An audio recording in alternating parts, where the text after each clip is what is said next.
بسم اللہ الرحمن الرحیم۔ السلام علیکم۔ واتواصوا بالحق، اور جنہوں نے جمع کا صیغہ ہے حق کی وصیت کی، نصیحت کی، آپس میں حق بات کی تلقین کی، اور واتواصوا بالصبر، ایک دوسرے کو صبر کی نصیحت کی، صبر کی تلقین کا درس دیا، ساتھ ہی صبر کی وصیت کی۔ پہلے انہیں حق بات کی وصیت کی تبلیغ کے صیغے میں، جب حق بات کی آپ کسی سے بات کرتے ہیں تو اس میں پھر لازمی صبر بھی ساتھ ہی آ جاتا ہے۔ دیکھیں آپ صبر و شکر کے ساتھ تبلیغ میں کتنی مصائب، کتنے مرحلات میں سے گزرنا پڑتا ہے۔ اب اللہ جل شانہ نے خسارے کی بات کے ساتھ جن کا ذکر کیا ہے، خود سوائے ان لوگوں کے وہ خسارے میں نہیں ہیں جو ایمان لے آئے، عمل کیے اچھے، اس کے بعد انہوں نے حق بات کی تلقین کی، اور حق بات کی تلقین کرنے کے ساتھ ساتھ واتواصوا بالصبر، اور انہوں نے صبر کی بھی تلقین کی۔ وہ خود اس بات کا نمونہ بن گئے، جو ایمان لے آئے، ایمان لا کے اچھے عمل کر گئے، خود عمل کرنے کے ساتھ ساتھ انہوں نے دوسروں کو بھی اس عمل کی طرف بلایا، اس بات کی حق بات کی تلقین کی، دین محمد کی شریعت کی تبلیغ میں مصروف ہو گئے۔ پہلے خود ایمان لائے، سچے دل سے ایمان لائے، پھر عمل خود بخود ہو گیا۔ اب نیک عمل تو وہ کر رہے ہیں اپنے لیے، کوئی دوسروں کے لیے، تو پھر اللہ کو اس کی ضرورت پڑی کہ نہ محمد نہ صلی اللہ علیہ وسلم کو جو عمل کیا، مشقتیں اٹھائیں، نمازیں ادا کیں، جنگیں غزوات لڑیں، روزے رکھے، صدقات و زکوٰۃ دیے، سب اپنے لیے اپنی ذات کو فائدہ ملا، اللہ کے حضور سرخرو ہوئے۔ اب ایمان لانے کے بعد عمل صالحہ ہو گئے۔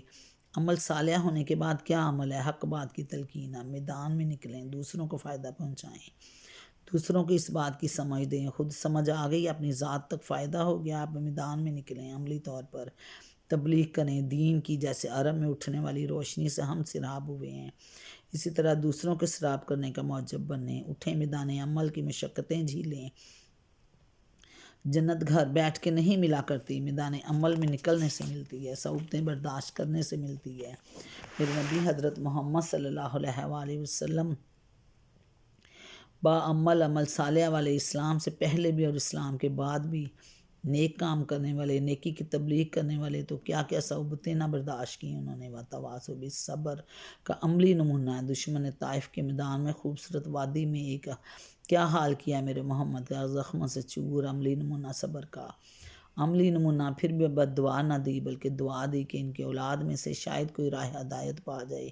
آج صبر کا پھل دیکھیں، یہ ہر طرف اس وادی میں امت محمدی ہیں، محمد کے دین کے پیروکار ہیں۔ اللہ تعالیٰ ہمیں توفیق دے، ہم اپنے نبی اکرم صلی اللہ علیہ وآلہ وسلم، حضرت محمد صلی اللہ علیہ وسلم کے بتائے ہوئے راستے پہ مکمل عمل کریں، مکمل عمل پیرا ہو جائیں، عمل کرنے والے بن جائیں۔ پہلی آیت تو اس کے اندر صبر کیا بات تھی کہ اللہ تعالیٰ نے صبر کا سبق علیحدہ سے ہمیں دیا، صبر کی بات کی، سب کی اہمیت بتا دی۔ اللہ تعالیٰ نے ہمیں بتایا کہ دین کے راستے میں حق بات کی تلقین کرتے ہوئے صبر کا دامن نہیں چھوڑنا، صبر کا دامن تھامے رکھنا ہے۔ میرے نبی کو بتایا کہ صبر کرنا ہے، صبر سے دین پھیلا کرتا ہے، نہ کہ جنگوں سے۔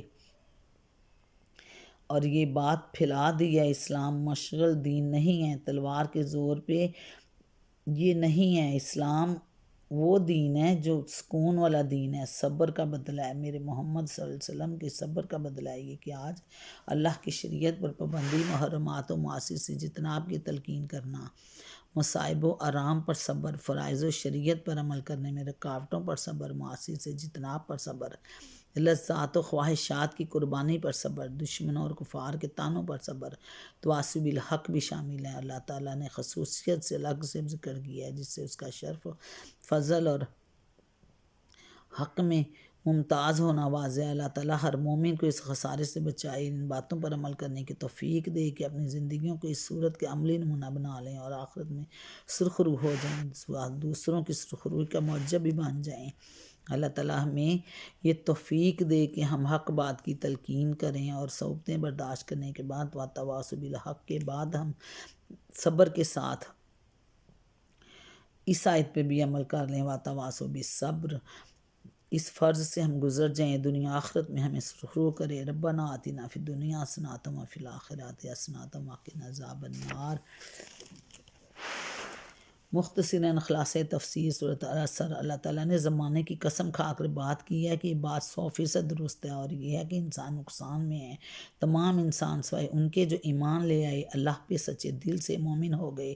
مومن بندگی کرنے والا، سچا ایمان والا اور نیک اچھے عمل کرنے والا، صالح والا مومن، حقوق اللہ اور حقوق العباد کی حفاظت کرنے والا مومن، تمام حقوق کی حفاظت کرنے والا مومن، پھر حق بات کی دوسروں کو تلقین کرنے والا، پہلے خود سچا مومن، اس کے بعد بیٹھ نہ جائے بس کام ختم، نیک عبادت گزار بن گیا، اب ذمہ داریاں پوری ہو گئی، نہیں، اب ذمہ داریاں شروع ہوئی، اب حقوق ادا کرنے کے بعد لوگوں کو راہ راست پر لانے کا ذریعہ بنے، تبلیغ کرے، وَتَوَاصَوْا بِالْحَقِّ والا بنے، حق بات کی تلقین کرنے والا بن جائے۔ اب مومن کی قیامت تک نبی نہ آنے کی وجہ سے ذمہ داری ہے کہ اس کا فرض ہو گیا ہے، جو اسے خبر ہوئی ہے تبلیغ کرے، دوسروں کو راہ راست پر لانے کی، ان کے لیے جہنم سے اجتناب کا ذریعہ بنے، ان کو بچائے صراط مستقیم پر چلنے کی تلقین کرے، پھر اس راستے پر لانے میں جو اسے تکالیف و مصائب جو برداشت کرنے ہیں وہ صبر کا عملی نمونہ بن جائیں، صبر و تحمل کا اعلیٰ درس ملا ہے، اور اس پر عمل پیرا ہو کر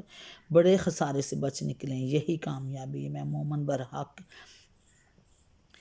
ورنہ انسان تو ہے ہی خسارے میں ہے، گھاٹے ہی گھاٹے میں ہے، ہر لمحہ اللہ تعالیٰ ہمیں توفیق دے ہم اس گھاٹے سے نکل جائیں۔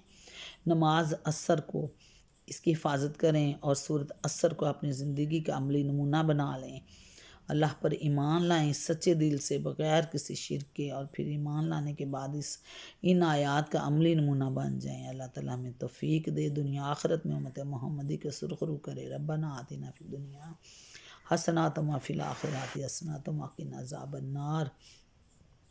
قسم ہے وقت عصر کی، زمانے کی، بے شک انسان خسارے میں ہے، بالیقین انسان خسارے میں ہے، مگر وہ لوگ جو ایمان لائے، الا الذین آمنوا وعملوا الصالحات، عمل کیے صالح، وتواصوا بالحق، اچھے نیک عمل اور حق بات کی تلقین کی، وتواصوا بالصبر، اور وصیت کی ساتھ صبر کے ساتھ اللہ کی تبلیغ کی، تو وہ لوگ سرخرو ہو گئے۔ اللہ تعالیٰ ہمیں ان لوگوں میں شامل کر لیں کہ جنت میں ہم سرخرو ہو جائیں، دنیا آخرت میں عزت کی زندگی دے۔